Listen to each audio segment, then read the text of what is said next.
Complaint கொடுக்க வரவனை உள்ள ஒரு ஸ்டேஷனில் வச்சு கொறடாவை வச்சு ஒரு அசிஸ்டன்ட் சூப்பரண்ட் ஆஃப் போலீஸு 20 பேருக்கு மேலே பல்ல பிடுங்கியிருக்கான். அந்த அதிகாரியை பணி இடைநீக்கம் செய்யாமல் அந்த அதிகாரிக்கு இன்றைக்கி பணி கொடுத்து வச்சிருக்கிற முதல்வர் தாங்க இந்த முதல்வர். அப்போ எப்படி காவல்துறை அதிகாரிகளுக்கு முதல்வரை பார்த்து பயம் இருக்கும்னு நீங்கள் சொல்லுங்கள். ஒரு 10 பேர் மேலே 10 பேரோட பல்ல பிடுங்கி கரலக்கல்லை எடுத்து ஈரில் தேய்க்கிற ஒரு அதிகாரி மனநோயாளி. குறைந்தபட்சம் விசாரணை முடியும் வரையில், நீதிமன்றத்தில் வழக்கு விசாரணை முடியும் வரையில் அந்த அதிகாரியை பணி இடைநீக்கத்தில் வைத்திருப்பது ஒரு நியாயமாக நாம் எதிர்பார்க்கக்கூடிய ஒரு விஷயம்.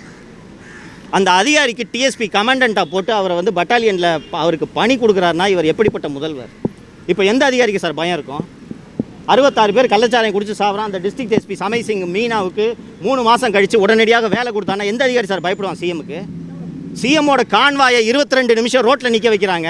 இதற்கு காரணமான அதிகாரி யாருன்றதை கண்டுபிடிச்சி அவர்கள் மீது கூட நடவடிக்கை எடுக்கல முதல்வர். எப்படி பயப்படுவாங்க அதிகாரிங்க? சென்னை விமான சாகச நிகழ்ச்சியில் 5 பேர் சாகுறாங்க. இந்த 5 பேர் செத்ததுக்கு யாராவது ஒரு அதிகாரி பொறுப்பாக இருக்க வேண்டுமல்லவா? ஒருவர் மீது கூட நடவடிக்கை எடுக்கவில்லை என்றால் எப்படி முதல்வரை பார்த்து பயப்படுவார்கள்? அதனால தான் எங்கள் மீடியாவுக்கு இது தொடர்ந்து நடந்துட்டு இருக்குன்னு சொல்கிறேன்.